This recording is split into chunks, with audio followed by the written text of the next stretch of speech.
It's everywhere. It's in our children's schools, in our places of work, and perhaps even in your home. Groupthink. Today we investigate what groupthink is, how it comes to happen, and most importantly, we offer some solutions for how you can avoid it. Groupthink, coined by Janus in 1982, on the surface appears to be a group dynamic that's largely unproblematic, and this is due to the illusion of unanimity that it offers. But in actual fact, as business people, we need to be very wary of groupthink, and this is because it's absent of the necessary conflicts and tensions that strategic decision-making requires. We need to be aware of the implications of groupthink, and part of the process is identifying when groupthink is more likely to occur. And this is so we can be on the front foot to dispel it. Janus, cited in Turner and Pratt-Carness in 1998, states that collectivist groups and teams of people are more likely than more individualistic groups of people to fall into patterns of groupthink.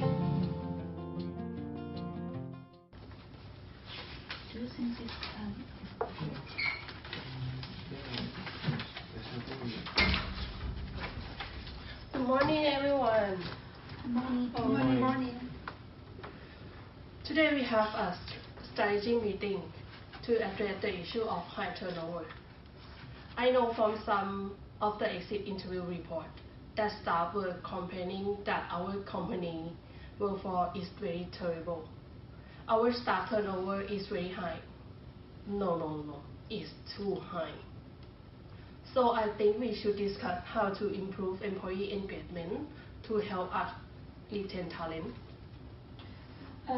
Yes, in my opinion, I think we can organize a trip for employees because it can help to bond the relationship and the cohesion among them. Also demonstrate the caring to the employee from the leadership. Isn't this a win-win situation a good thing? We propose about the trip, and I believe this trip will greatly help the employee to release their work stress, and it can improve the satisfaction of the employees, and it also will have a positive impact of our employees to motivate them. I'm looking forward to it. So what do you think? Yes, I think this trip will be so exciting because we can also have a party during the night. You agree, don't you, Cassandra? I think organising a trip isn't a bad idea, but shouldn't we also consider some long-term solutions to improve the satisfaction of employees? We could look at the salary and bonuses. Cassandra, are you serious? You know, a lot of people in many departments have left their office because of too much stress.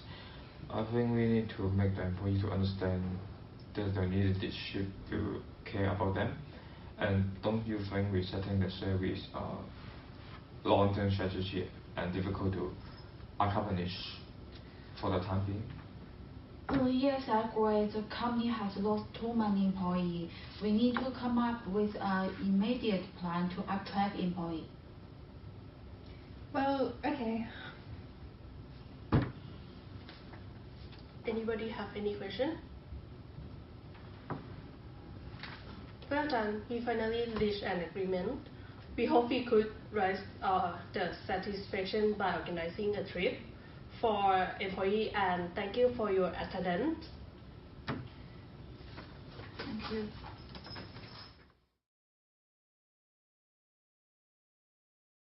Yesterday, we have a stupid meeting. What happened? In the meeting, we want to find a solution to improve employees' engagement. Yeah. So, do you hear about our team member Amy? She suggests that organize a trip for employees, and I can't believe that other person agreed with her. But what's the problem with the trip? You don't like it? No, I just think it will waste lots of money for the company and just return employees in temporary. And if we want to improve certification of the employee, we should carry out a long-term benefit for them. I think you are right. But why you not present your idea in the meeting? I don't want to conflict with other person, especially Amy, because we have a good relationship in the work. Sounds bad. Yeah. And while it would appear that groupthink isn't a bad thing, decisions get made, they get made efficiently, everyone's happy and agreeable, unfortunately the complete picture is not so optimistic. And the reality of groupthink and its implications on decision making really come to light when we consider some of its inherent dangers. So we've already come to understand that collectivist groups are more at risk of engaging in groupthink. Now it's time to consider its implications on decision making. We'd like to borrow from Brecher, 2015, who in the following quote found on page 45 succinctly summarises the implications of groupthink. So Brecher asserts that groupthink prevents critical thinking, ignores or minimises considerations of alternatives, fails to examine the risks of the group's decision, and through selective bias does not give weight to contrary evidence. So in total, it creates an oversimplified view of solutions and problems. So it becomes fairly evident that what initially presents as unanimity is actually an ill-advised mode of operating, which through its pretense of harmony creates disarray and disaster for effective decision making. And although the means to the end, when we engage in different group dynamics, may be less harmonious in the first instance, the end result, which will be authentic and well-measured decisions, will be worth the headache of dealing with the conflicts and tensions that arise.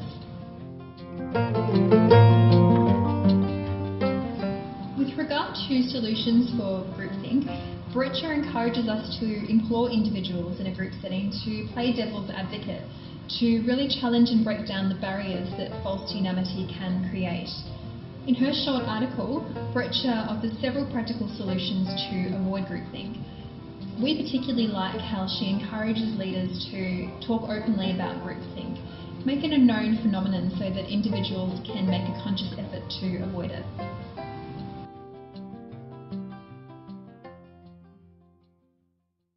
Good morning, everyone. Following from yesterday, please come to the meeting prepared to discuss strategy to address our high turnover. We will discuss how to improve employee engagement next week on Wednesday at 3 o'clock. I hope everyone can join in this discussion. I would really like to hear some fresh ideas. Surprise me. Regard, HR Manager. Good morning, everyone. Last week I sent the email to all of you, and I already reviewed your suggestions. I also found a lot of good ideas.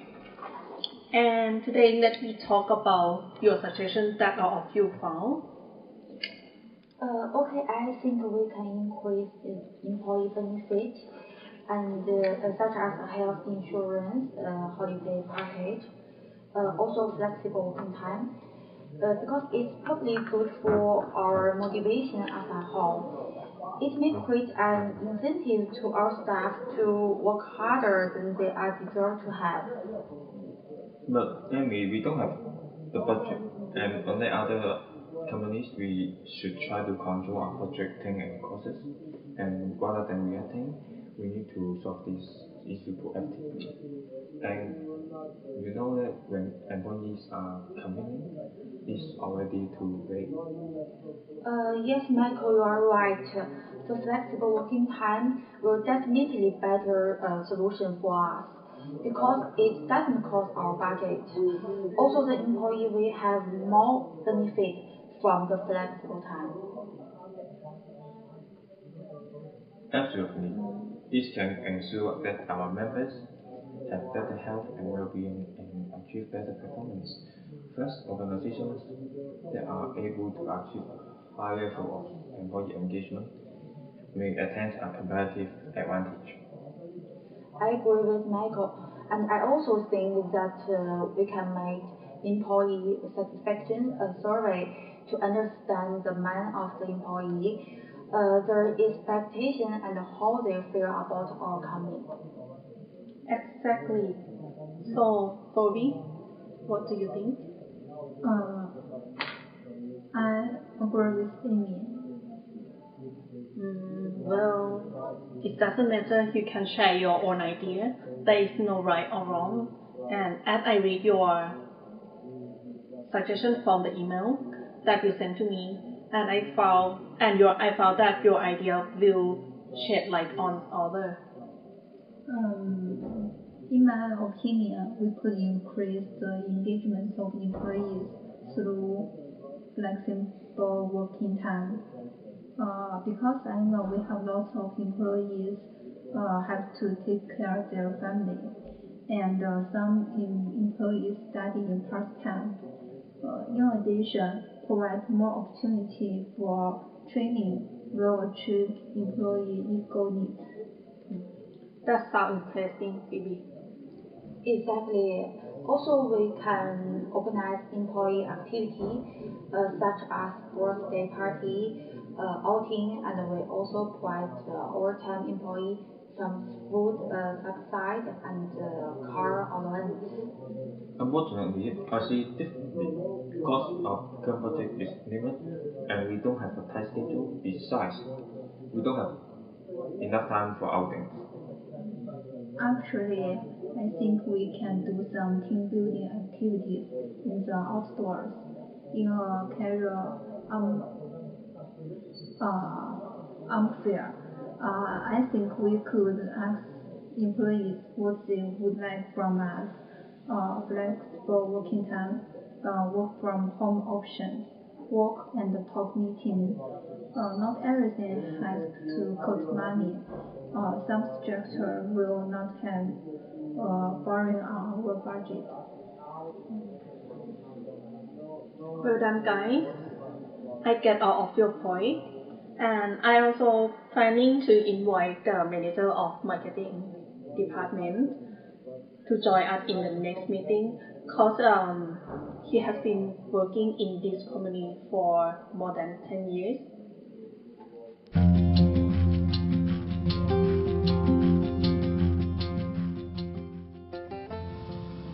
And moving on from this, we'd like to introduce the concept of polythink as borrowed from Mintz and Way in 2016. Essentially, polythink speaks to inviting diversity and a plurality of opinions that are likely to cause minor conflict and disagreements between group participants. We tend to agree with Mintz and Wayne. We are not advocating for polythink as opposed to groupthink. We are instead inviting people to consider these two group dynamics along a continuum, where polythink is at one end of the spectrum and groupthink the other. Both of these dynamics have their limitations, and it would be far too simplistic to suggest that polythink is the answer or solution to groupthink. We do, however, think that it's valuable for people to consider how encouraging conflict between groups of people can be helpful to avoid the pitfalls of group conformity and groupthink.